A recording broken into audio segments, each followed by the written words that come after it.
ಏನು ರೈತರು 2 ಹೊಡಿಬೋದು ಅಷ್ಟೇ ತಾನೆ. ಮೊಟ್ಟೆನೋ ಕಲ್ಲೋ ಪಲ್ಲೋ ಎಸಿಬೋದು, ಧಿಕ್ಕಾರ ಹಾಕ್ಬೋದು, ಅದಕ್ಕೆಲ್ಲ ಎದುರ್ಕೊಳಕ್ಕಾಗ್ತದಾ? ಇದು ಕೇವಲ ರೈತರ ವಿಷಯ ಅಲ್ಲ, ಇದು ಕರ್ನಾಟಕದಲ್ಲಿರೋ ನಮ್ಗೆಲ್ಲರಿಗೂ ಸಂಬಂಧಪಟ್ಟಿದ್ದು. ಹಾಗಾದ್ರೆ ಕರ್ನಾಟಕ ಹೇಗೆ ಗ್ರೋ ಆಗಬೇಕು?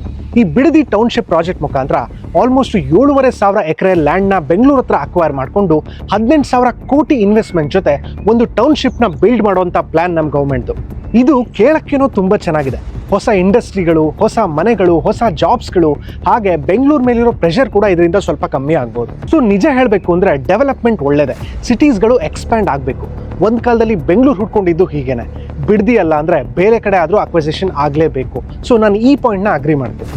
ಆದರೆ ಇವತ್ತು ಬೆಂಗಳೂರು ಕಂಡೀಷನ್ ನೋಡಿದ್ರೆ ನೀರಿನ ಸಮಸ್ಯೆ, ಟ್ರಾಫಿಕ್, ಪೊಲ್ಯೂಷನ್, ಡ್ರೈನೇಜ್ ಇಶ್ಯೂಸ್, ಹಾಗೆ ಕೆರೆಗಳಂತೂ ಬತ್ತೆ ಹೋಗಿದೆ.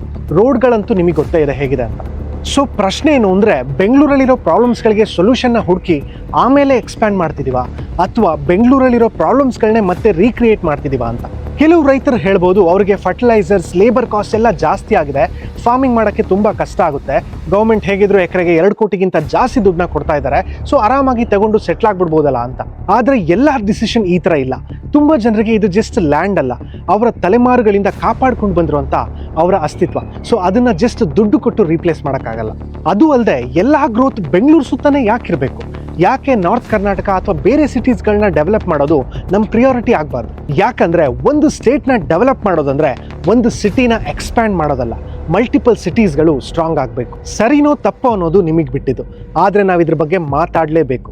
ನಿಮ್ಮ ಅಭಿಪ್ರಾಯ ಏನು ಅಂತ ಕಮೆಂಟ್ ಮಾಡಿ ತಿಳಿಸಿ.